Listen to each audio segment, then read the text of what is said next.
Кыргыз тили сабагы. 7-класс.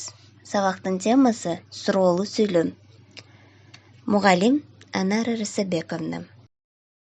Сабактын максаты окуучулар сүйлөмдүн айтылыш максатына карай жай суроолуу илептүү болуп бөлүнөрү тууралуу бир сыйра кайталап чыгышат.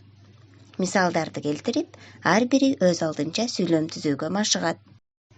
Окуучулар дүйнө таанымын кеңейтүүгө, сүйлөө кебин, ой жүгүртүүсүн жана эски тутуусун жакшыртууга машыгат.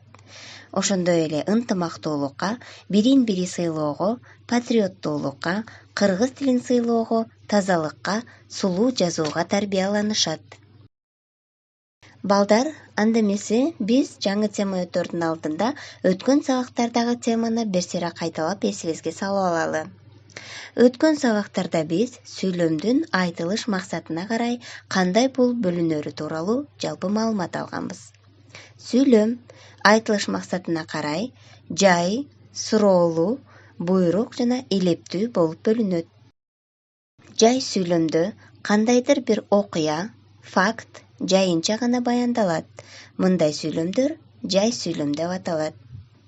Сөзсүз түрдө жай сүйлөмдүн аягында чекит белгиси коюлат. Мисалы, Асан менен Айдай мектепке бирге келишти. Адамдар космоско жол ачышты.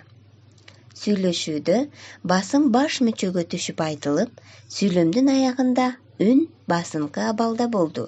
Ошондуктан бул жай сүйлөм.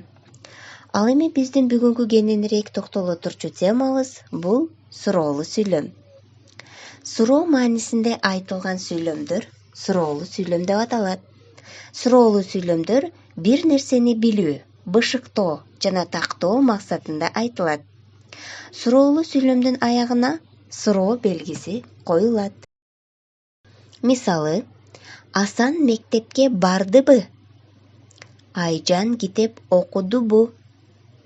Сабак башталдыбы? Азыр кайсы сабак? Эмесе балдар, бүгүнкү өтүлгөн теманы бышыктоо максатында китебибиздеги көнүгүүлөрдөн иштейбиз.